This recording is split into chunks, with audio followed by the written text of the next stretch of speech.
Hello. Well, some years ago, a friend of mine used to go on about Paul Revere and the Raiders.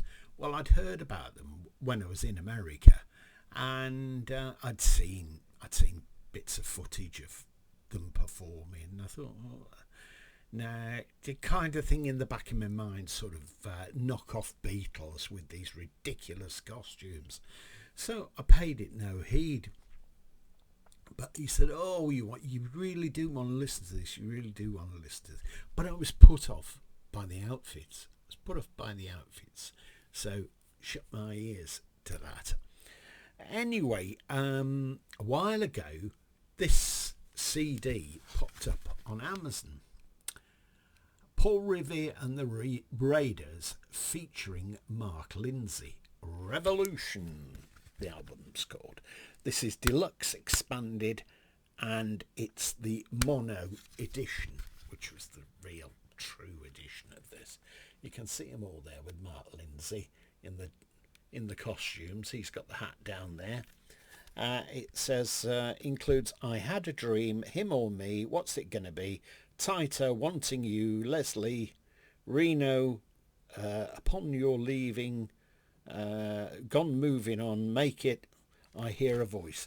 There's bonus tracks on this, and they've gone back to the original tapes. The bonus tracks are "Ups and Downs," "Try Some of Mine," "Legend of Paul Revere," unedited version, "Him or Me," "What's It Gonna Be," that's stereo, "Reno," stereo, "Upon Your Leaving," stereo, "Maureen," stereo, "I Had a Dream," stereo, "Tighter," and "I Heard a Voice." All those are mono. Now, let's just open it up there. That's what would have been the back of the original LP. See? And there's the CBS mono stereo CD. A picture of the original tapes for it. Now, let's just have a read of this, which is bit interesting. See? In 1967, Mark Lindsay and Terry Melcher, that's Doris Day's son, and you'll know him from the Beach Boys' involvement there, and so on and so forth. Mark Lindsay and Terry Melcher were riding high, perched on a ridge in the Hollywood Hills. The large house they shared at 1050 Cielo Drive, sorry for the pronunciation, would later become one of America's most infamous crime scenes.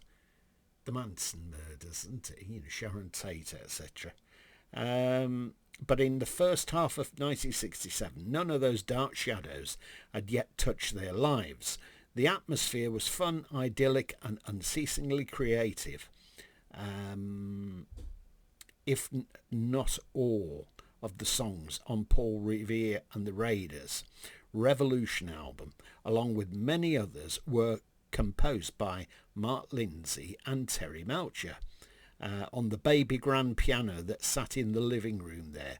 After a songwriting session in the afternoon, Mark would jump into his red 275 GTB Ferrari, must have been doing well then, and Terry into his black XKE, and they'd take off for work, racing each other at high speed down Mulholland Drive before dropping down into Hollywood and heading for Columbia Studios on Sunset and Gower. 67 was one of my favourite years, says Mark.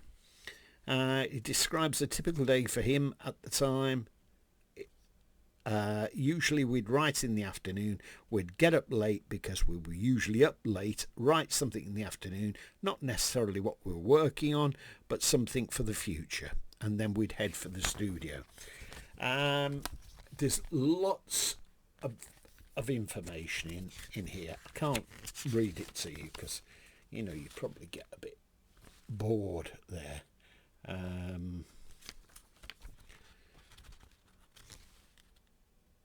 Right, now what's it say when I was looking here at the back? And this is where it gets a bit interesting.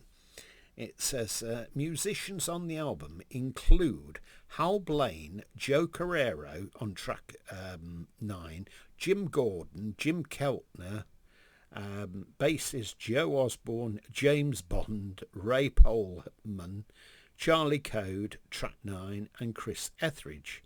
Guitars Jerry Cole, Drake Levin, Freddie Weller, Mike Deasy, Keith Hansen, Joel Scott, Glenn Campbell, James Burton, and then we go Ry Cooder and Taj Mahal.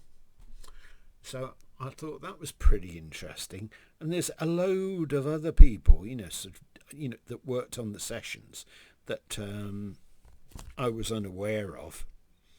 It says it was originally released in August 1967 as Columbia Records CL2721 Mono and CS9521 Stereo. I was pleasantly surprised when I listened to it. I found it very entertaining. I put all the costumes out of my mind because it was like an eye-catching gimmick, I suppose, at the time anyway. But there you are. One CD, a lot of material on it. It's worth looking into. And yes, they did record some really good stuff.